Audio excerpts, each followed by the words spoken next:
Welcome to my channel. This is going to be a reading for my Scorpios. It's going to be a 72-hour forecast. Any information that you may be looking for will be in the description. If you want to see future readings from me as well, make sure that you hit the notification bell so you never miss a beat whenever I upload here on the channel. Also, I do go live and do personal reading questions, so if you ever want to catch those lives as well, you definitely want to make sure you hit those buttons. But let's go ahead and jump into it. So the first card we have is the Two of Pentacles, which talks about balance. Balance in the times of things being emotionally shaky or even financially. So you could be at a space to where you're trying your best to manage your finances in the midst of maybe uncertainty or things just fluctuating. Maybe you work a job where you make tips, or it's commission based, or it's sales based, and it's fluctuating right now. For others of you, you could have multiple things that you're doing, like working multiple jobs or working a job and also trying to structure a business. And with the Two of Pentacles, it's trying to, over the next 72 hours especially, trying to balance these two endeavors or these two things that you're doing. If things have also been just emotionally shaky for you, and it's because you've been questioning a lot of tangible things in your life, tangible relationships, living situation, just where you want your future to go as a whole, I think that this next 72-hour time period could be a huge focal point on what's going to make you feel like you're in a more balanced place.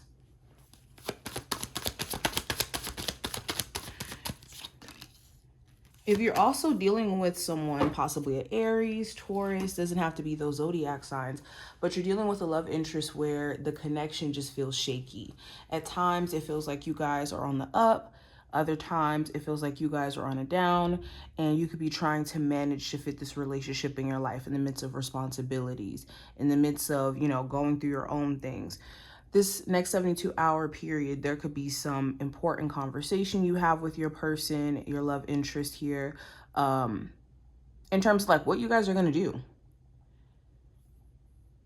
Some of you may even be debating on whether or not you're going to get back with the person you have children with, or rekindling things with somebody who you have a friends with benefits connection with. But maybe their family situation could be shaky, if not yours. I also see a boss in question. You could work with someone who's very controlling in the work environment, like power hungry,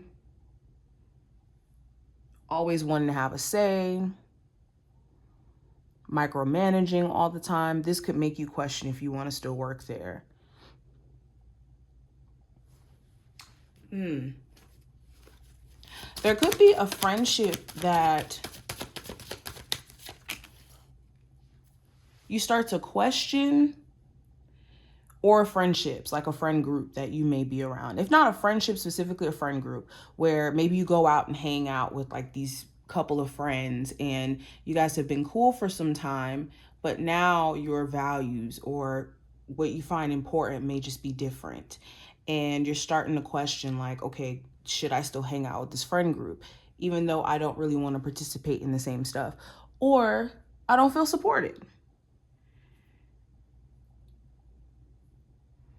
I'm also seeing, so beyond that, it talks about epiphanies that you could be having during the next 72 hours. There could just be personal realizations that you're coming to about things that you maybe have stopped doing. Maybe you were creative before and you were doing music, or you were painting, or you were writing poetry, or you were doing something that made you feel alive, and you may have retired that to focus on like other things, of course.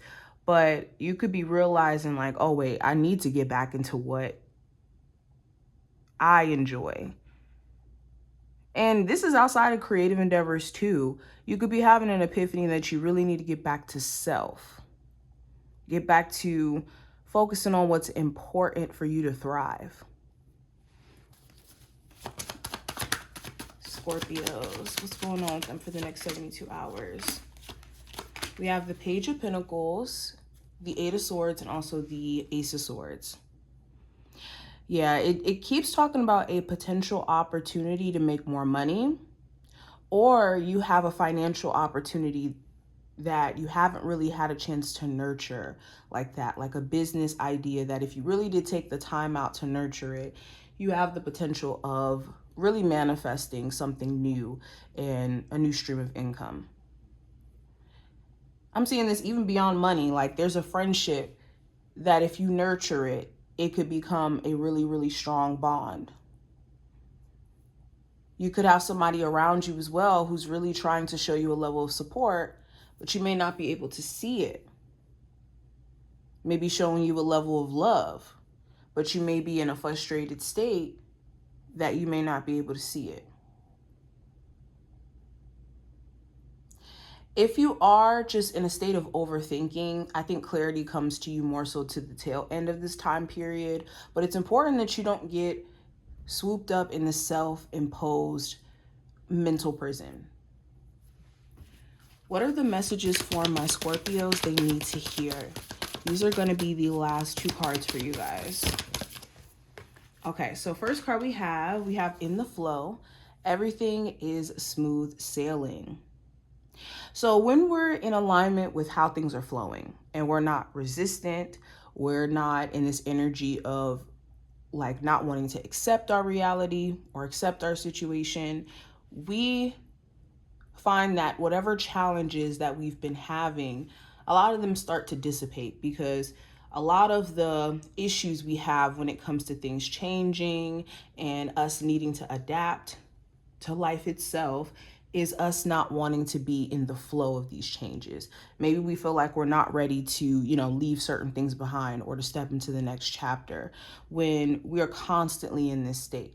So understand that everything is fine when you allow yourself to flow with change and not being in a resistant or in a mindset of feeling like life is unfair. There's always an opportunity to make challenges, make change benefit you for the better. We also have grace and gratitude. Through gratitude, joy expands. So it's important that you don't go into the space of, again, feeling a level of unfairness or as if you're at a disadvantage. You still hold the cards and you're still in control of what you can control and still not in control of things that you can't control. And the more that you focus on the choices that you're making that AKA sum up what your life looks like, this can help you transform your situation, and you can do it through gratitude alongside that as well. Okay, and gratitude doesn't look like just, going around and 24/7 having a huge smile on your face. It's just being in a space of, well, thank God I have a job, even though it's not the most perfect job, at least I have one. Or thank God I have an opportunity to, get a job because I'm physically able to. Or thank God that I have the opportunity to have loving friends. Like whatever you can kind of focus on that you do have instead of focusing on less of what you don't have is better, especially during this time frame. But this is what I see. I wish you the best of luck, and I will talk to you in the next one.